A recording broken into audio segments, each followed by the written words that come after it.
Hi ಸ್ನೇಹಿತರೆ, ನಾವು ಭಾರತ ಚುನಾವಣಾ ಆಯೋಗ ನೀಡುವಂತಹ ಮತದಾರರ ಗುರುತಿನ ಚೀಟಿಯನ್ನು ಹೇಗೆ ನಾವು ನಮ್ಮ ಮೊಬೈಲಲ್ಲೇ ಡೌನ್ಲೋಡ್ ಮಾಡ್ಕೋಬೋದು ಅಂತ ಇವಾಗ ತಿಳ್ಕೊಳ್ಳೋಣ.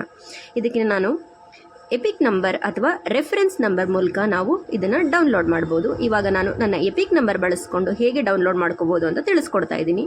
ಇದಕ್ಕೆ ಪ್ಲೇಸ್ಟೋರ್ನಲ್ಲಿ ಮೈ ವೋಟರ್ ಹೆಲ್ಪ್ಲೈನ್ ಆ್ಯಪ್ನ ನಾವು ಡೌನ್ಲೋಡ್ ಮಾಡ್ಕೋಬೇಕಾಗತ್ತೆ.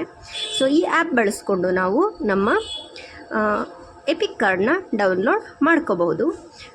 ನನ್ನ ಆಲ್ರೆಡಿ ರಿಜಿಸ್ಟರ್ ಆಗಿರೋದ್ರಿಂದ ನಾನು ನನ್ನ ವೋಟರ್ ಹೆಲ್ಪ್ಲೈನಲ್ಲಿ ನನ್ನ ಮೊಬೈಲ್ ನಂಬರ್ ಮತ್ತು ನನ್ನ ಪಾಸ್ವರ್ಡ್ನ ನಾನು ಆಲ್ರೆಡಿ ಸೆಟ್ ಮಾಡಿದ್ದೀನಿ. ನೀವು ಮೊದಲನೇ ಬಾರಿಗೆ ಯೂಸ್ ಮಾಡ್ತಾ ಇದ್ದರೆ ನ್ಯೂ ಯೂಸರ್ ಐ ಡಿಯಲ್ಲಿ ನೀವು ನಿಮ್ಮ ಐ ಡಿಯನ್ನು ಸೆಟ್ ಮಾಡ್ಕೋಬೋದು.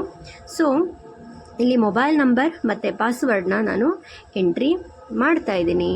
ಸೊ ಮಾಡಿದ್ಮೇಲೆ ನನಗೆ ಒಂದು OTP ಕೂಡ ಬರುತ್ತೆ. ನಾನು ಮತ್ತೊಮ್ಮೆ ಹೇಳ್ತಾ ಇದ್ದೀನಿ, ನೀವು ನ್ಯೂ ಯೂಸರ್ ಅಡಿಯಲ್ಲಿ ನೀವು ನಿಮ್ಮ ಮೊಬೈಲ್ ನಂಬರ್ ಮತ್ತು ಪಾಸ್ವರ್ಡ್ನ ಸೆಟ್ ಮಾಡ್ಕೋಬೇಕಾಗತ್ತೆ. ನಾನಿಲ್ಲಿ ಆಲ್ರೆಡಿ ಸೆಟ್ ಮಾಡಿರೋದ್ರಿಂದ ನನ್ನ ಮೊಬೈಲ್ ನಂಬರ್ ಮತ್ತು ಪಾಸ್ವರ್ಡ್ನ ಬಳಸ್ಕೊಂಡು ನಾನು ಎಪಿಕ್ನ ಡೌನ್ಲೋಡ್ ಮಾಡ್ತಾ ಇದ್ದೀನಿ. ಸೊ ನನ್ನ ಮೊಬೈಲ್ ನಂಬರ್ ನಾನು ಎಂಟ್ರಿ ಮಾಡಿದೆ, ನಂತರ ನನ್ನ ಪಾಸ್ವರ್ಡ್ ಕೂಡ ನಾನು ಎಂಟ್ರಿ ಮಾಡ್ತೀನಿ. ಸೊ ಅದಕ್ಕೆ ಒಂದು OTP ಕೂಡ ಬರುತ್ತೆ. ಸೊ OTP ಬಂದ ಮೇಲೆ ಮೈ ವೋಟರ್ ಹೆಲ್ಪ್ಲೈನ್ ಆ್ಯಪ್ನಲ್ಲಿ ಅದು ಹೀಗೆ ಕಾಣಿಸುತ್ತೆ. ಸೊ ನೀವೀಗ ನೋಡ್ಬೋದು, ಈ OTP ಬಂದ ನಂತರ voter registration, voter services, download EPIC, elections, candidate information, election results, knowledge base, latest updates, complaint and suggestions, ನಾವು ಇಷ್ಟು ಆಪ್ಷನ್ ಕೂಡ ಇಲ್ಲಿ ಬರುತ್ತೆ. ಸೊ ನಾನಿವಾಗ ಡೌನ್ಲೋಡ್ ಎಪಿಕ್ ಅನ್ನೋ ಆಪ್ಷನ್ ಮೇಲೆ ಕ್ಲಿಕ್ ಮಾಡಿಕೊಂಡು ನನ್ನ ವೋಟರ್ ಐ ಡಿಯನ್ನು ನಾನು ಡೌನ್ಲೋಡ್ ಮಾಡ್ಕೋತಾ ಇದ್ದೀನಿ. ನಾನು ಮತ್ತೊಮ್ಮೆ ಹೇಳ್ತಾ ಇದ್ದೀನಿ, ನಾನು ಇಲ್ಲಿ ಎಪಿಕ್ ನಂಬರ್ನ ಯೂಸ್ ಮಾಡ್ತಾ ಇದ್ದೀನಿ.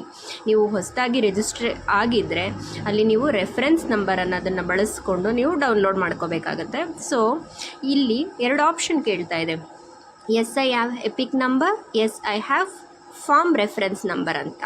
ಸೊ ಇಲ್ಲಿ ನನಗೆ ಎಪಿಕ್ ನಂಬರ್ ನಂದು ಗೊತ್ತಿರೋದ್ರಿಂದ ನಾನು ಎಪಿಕ್ ನಂಬರ್ನ ನಾನು ಎಂಟ್ರಿ ಮಾಡ್ತಾ ಇದ್ದೀನಿ.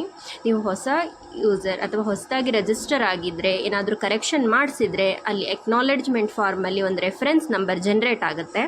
ಆ ನಂಬರ್ನ ಯೂಸ್ ಮಾಡಿಕೊಂಡು ನೀವು ನಿಮ್ಮ ಎಪಿಕ್ನ ಡೌನ್ಲೋಡ್ ಮಾಡ್ಕೋಬೇಕಾಗತ್ತೆ. ಸೊ ಎಪಿಕ್ ನಂಬರ್ ನೀವು ಕರೆಕ್ಷನ್ ಮಾಡಿದ ಮೇಲೂ ಕೂಡ ಸೇಮ್ ನಂಬರ್ ಆಗಿರುತ್ತೆ. ಸೊ ನೀವು ಎಪಿಕ್ ನಂಬರ್ನ ಎಂಟ್ರಿ ಮಾಡಿ ಕೂಡ ಆಲ್ವೇಸ್ ಡೌನ್ಲೋಡ್ ಮಾಡ್ಕೋಬೋದು. ಇಲ್ಲಿ ನಾನು ನನ್ನ ಎಪಿಕ್ ನಂಬರ್ನ ಎಂಟ್ರಿ ಮಾಡ್ತಾ ಇದ್ದೀನಿ. ಎಪಿಕ್ ನಂಬರ್, ಸೊ ಎಪಿಕ್ ನಂಬರ್ನ ಎಂಟ್ರಿ ಮಾಡಿದ್ಮೇಲೆ ಸೊ ಅಲ್ಲಿ ಡ್ರಾಪ್ ಡೌನಲ್ಲಿ ಸ್ಟೇಟ್ ಅಂತ ಕೇಳುತ್ತೆ, ಸೆಲೆಕ್ಟ್ ಸ್ಟೇಟ್ ಅಂತ ಕೇಳುತ್ತೆ. ನಾವು ಸೊ ರೆಸ್ಪೆಕ್ಟಿವ್ ಸ್ಟೇಟ್ನ ನಾವು ಎಂಟ್ರಿ ಮಾಡ್ಬೋದು. ಇಲ್ಲಿ ನಾನು ಕರ್ನಾಟಕ ಸೆಲೆಕ್ಟ್ ಮಾಡ್ತಾ ಇದ್ದೀನಿ. ಸೊ ಕರ್ನಾಟಕ ಅಂತ ಸೆಲೆಕ್ಟ್ ಮಾಡಿದ್ಮೇಲೆ ಫೆಚ್ ಡೀಟೇಲ್ಸ್ ಮೇಲೆ ಕ್ಲಿಕ್ ಮಾಡಿದ್ರೆ ನನ್ನ ಡೀಟೇಲ್ಸ್ ಬರುತ್ತೆ.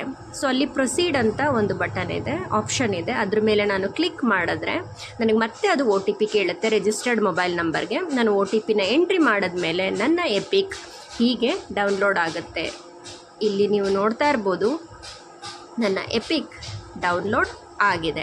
ನಾನು ಈ ಎಪಿಕ್ನ ನಾನಿವಾಗ ಪ್ರಿಂಟೌಟ್ ತೊಗೊಂಡು ನನ್ನ ಹತ್ರ ಇರೋವಂಥ ಲ್ಯಾಮಿನೇಷನ್ ಮೆಷಿನಲ್ಲಿ ನಾನು ಲ್ಯಾಮಿನೇಟ್ ಮಾಡ್ಕೋತಾ ಇದ್ದೀನಿ. ಸೊ ನಾವು ಪರ್ಟಿಕ್ಯುಲರ್ ಈ ಪೋರ್ಷನ್ನ ನಾನು ಅದಕ್ಕೆ ಕಟ್ ಮಾಡಿ ಲ್ಯಾಮಿನೇಟ್ ಮಾಡ್ತಾ ಇದ್ದೀನಿ. ಸೊ ನಿಮಗೆ PVC ಕಾರ್ಡ್ ಪ್ರಿಂಟಾಗಿ ಬಂದ್ರೂ ಕೂಡ ಈ ಪರ್ಟಿಕ್ಯುಲರ್ ಪೋರ್ಷನ್ನೇ ಅದ್ರ ಮೇಲೆ ಕೂಡ ಬರೋದು. ಸೊ ಇದು ಈಕ್ವಲಿ ವ್ಯಾಲಿಡ್, PVC ಕಾರ್ಡ್ ಥರನೇ ಇದು ಕೂಡ ವ್ಯಾಲಿಡ್ ಇರುತ್ತೆ. ಸೊ ನೋಡ್ಬೋದು, ನಾನು ಇಲ್ಲಿ ಲ್ಯಾಮಿನೇಟಿಂಗ್ ಮೆಷಿನಲ್ಲಿ ನಾನು ಲ್ಯಾಮಿನೇಷನ್ ಮಾಡ್ತಾ ಇದ್ದೀನಿ. ಸೊ ಇದು ನನ್ನ EPIC card.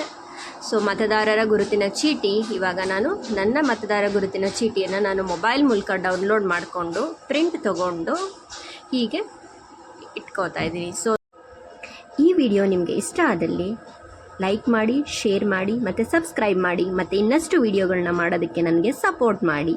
Thank you friends, have a nice day.